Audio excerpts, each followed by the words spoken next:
Hello everyone, welcome to student point academy. आज हम lesson number 22 करने वाले हैं, अ बुक रिव्यू। ठीक है, ये क्या है? एक बुक का रिव्यू है। बुक कैसी है, क्या है, उसके बारे में हम जानेंगे। जॉर्ज सिगरेट की टू यूनिवर्स। सीक्रेट मतलब गुप्त,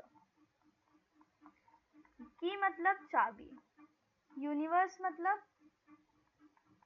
संसार। तो जो जॉर्ज है उसकी कुछ सीक्रेट की थी यूनिवर्स तक जाने की।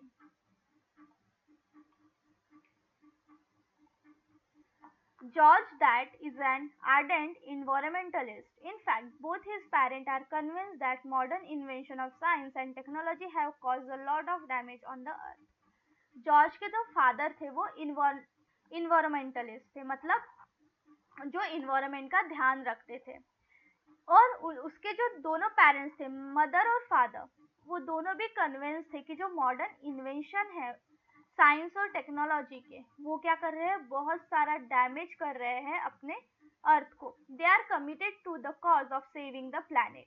वो क्या थे? कमिटेड थे प्लैनेट को बचाने के लिए। They use a bicycle instead of car. There is a ban on TV and computer in their houses. They don't buy things like bread and biscuits. They eat only vegetarian and home cooked food. अब उनके घर में कैसा था?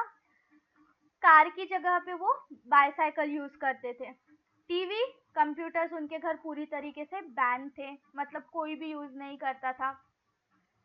Bread, biscuits वो बिल्कुल भी खरीदते नहीं थे। वो सिर्फ वेजिटेरियन खाते थे और होम कुक फूड ही खाते थे। They even use candle to light the house to avoid using electricity. वो इलेक्ट्रिसिटी का यूज भी क्या करते थे? अवॉइड करते थे और वो कैंडल्स को यूज करते थे। Poor George has to suffer a lot of jeering and ridicule from his friend because of all this. जो जॉर्ज था उसे बहुत ज्यादा सफर करना पड़ रहा था इन सब चीजों से, और उसके जो फ्रेंड्स थे वो उसका मजाक उड़ाते थे इन सब चीजों के वजह से। तो यहाँ पे हमने क्या देखा कि जो जॉर्ज के डैड थे वो एक इन्वायरमेंटलिस्ट थे, और उसके जो पेरेंट्स थे वो ऐसा सोचते थे कि जो मॉडर्न इन्वेंशन है साइंस और टेक्नोलॉजी के, वो हमारे अर्थ को क्या कर रहे हैं? डैमेज कर रहे हैं। वो हमेशा प्लैनेट को सेव करने की कोशिश करते थे। वो बहुत ज्यादा कमिटेड थे प्लैनेट को सेव करने के लिए, उनका ऐसा मानना था। ठीक है, वो कार की जगह पे बाईसाइकिल का यूज करते थे। टीवी और कंप्यूटर उनके घर में पूरी तरीके से बैन थी। वो ब्रेड और बिस्किट्स क्या करते थे? खरीदते बिल्कुल भी नहीं थे। वो सिर्फ वेजिटेरियन फूड्स खाते थे, घर का बना हुआ खाना खाते थे। वो इलेक्ट्रिसिटी को भी अवॉइड करते थे और वो ज्यादा से ज्यादा कैंडल मतलब मोमबत्ती का यूज करते थे अपने हाउस को लाइट, मतलब हाउस में लाइट लाने के लिए। जिसकी वजह से जो जॉर्ज था वो बहुत ज्यादा सफर कर रहा था, और उसके जो फ्रेंड थे वो क्या कर रहे थे? उसका मजाक उड़ाते थे। Actually George doesn't think that either the TV or the computer is a bad thing. He has tried to tell his parents that it's possible to save the earth using the computer and the internet.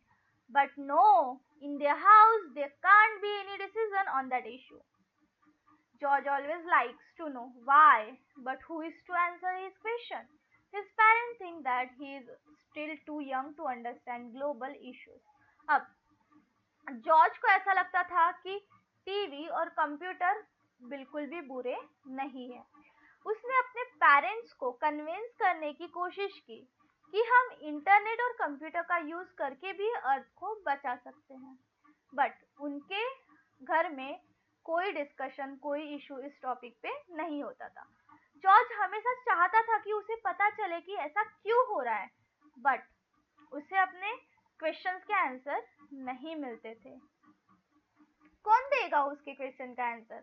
उसके parents को तो ऐसा लगता था कि George अभी भी बहुत छोटा है ग्लोबल इश्यूज को समझने के लिए। One day, however, George unexpectedly acquired a new friend and next door neighbor, Annie.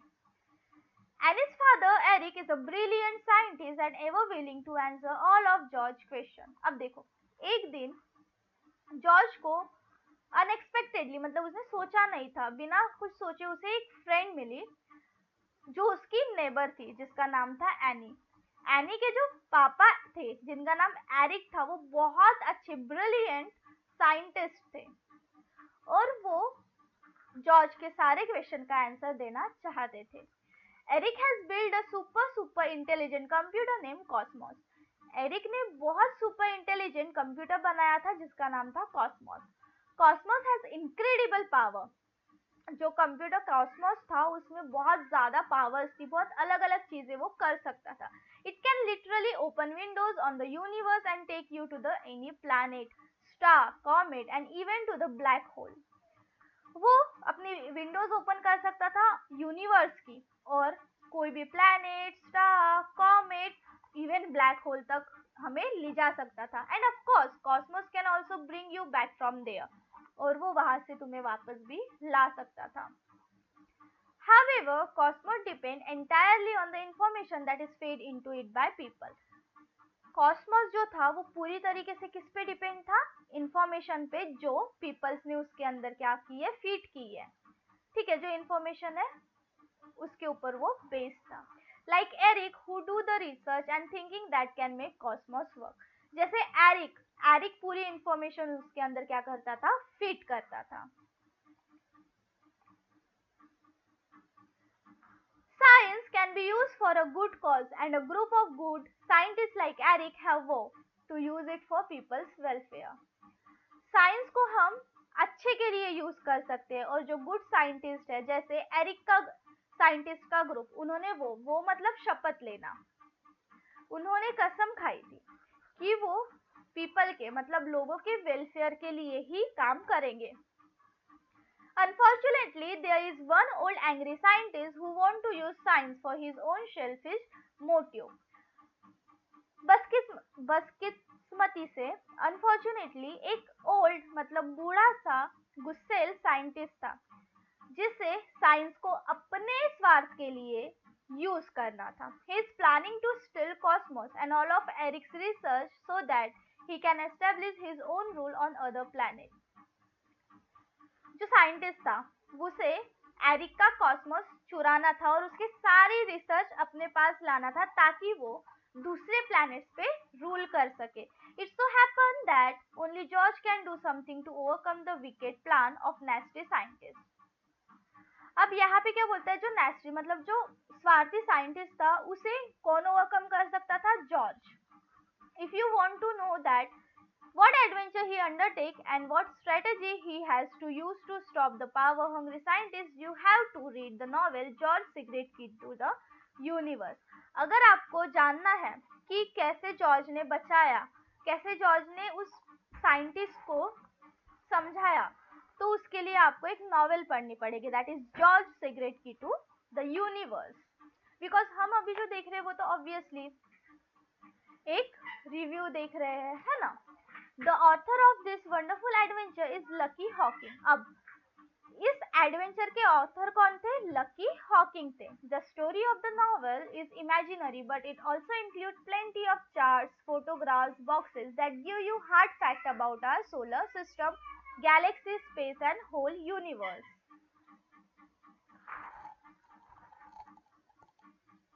ये जो स्टोरी थी वो कैसी थी? इमेजिनरी थी, मतलब रियल नहीं थी, सब कुछ इमेजिनरी था। बट यहाँ पे जो चार्ट्स है, फोटोग्राफ्स है, बॉक्सेस है, वो हमें बहुत सारे फैक्ट्स देते हैं सोलर सिस्टम, गैलेक्सीज, स्पेस और पूरे यूनिवर्स के। यूनिवर्स मतलब ब्रह्मांड।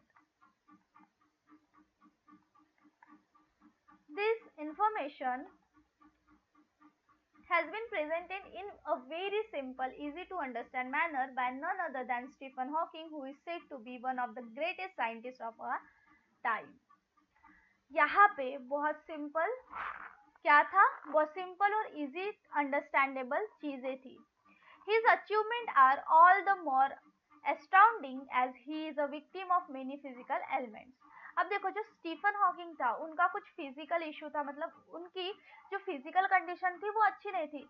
डिस्पाइट ऑफ दैट उनकी जो अचीवमेंट थी वो बहुत ज्यादा थी। He has to use a wheelchair to move about and uses a computerized voice system in order to speak. उन्हें व्हीलचेयर के सहारे वो मूव करते थे और कंप्यूटराइज्ड वॉइस सिस्टम के द्वारा वो क्या करते थे, बात करते थे. The story of Stephen Hawking triumph over his physical disability is itself an inspiring adventure. The book includes very attractive and expressive sketches drawn by Gary Carson. अब ये जो बुक थी, जॉर्ज सिगरेट की टू यूनिवर्स, ये क्या थी, इसमें बहुत सारे अट्रैक्टिव एक्सप्रेसिव स्केचेस थी, जो किसने ड्रॉ किया था, गैरी पार्सन ने. It is true that the excessive use of science and technology can give rise to a certain problem. ये सच है, अगर हम साइंस और टेक्नोलॉजी को बहुत ज्यादा यूज करेंगे तो उसके वजह से कुछ प्रॉब्लम होगी. But turning away from technology is not the solution. Technology से मुंह फेर लेना ये उस चीज का सॉल्यूशन नहीं है. That's why the Hawking have given an important message in his book. जिसके वजह से हॉकिंग ने बहुत इंपॉर्टेंट मैसेज दिया था अपने बुक में. More research, more study and a commitment to use them for not for selfish gain but for the welfare of entire living world. That is, ज्यादा रिसर्च करो, ज्यादा स्टडी करो और कमिटमेंट करो, खुद से कमिट करो कि ये आप अपने सेल्फिशनेस के लिए कभी इस्तेमाल नहीं करोगे, हमेशा लोगों के लिए, हमेशा वर्ल्ड के लिए इसे इस्तेमाल करोगे. ठीक है, यहाँ पे होता है ये बुक रिव्यू खत्म. नेक्स्ट लेक्चर में हम इसकी जो एक्टिविटी है ना, हम वो देखेंगे. ठीक है, तब तक के लिए पढ़ते रहो, चैनल को सब्सक्राइब कर लो और बेल आइकन को प्रेस कर लो ताकि जब भी न्यू लेक्चर अपलोड हो आपको नोटिफिकेशन मिल जाए. अपने फ्रेंड्स के साथ शेयर करो, कोई डाउट है तो पूछो. ठीक है, मिलते हैं नेक्स्ट लेक्चर में. Bye bye.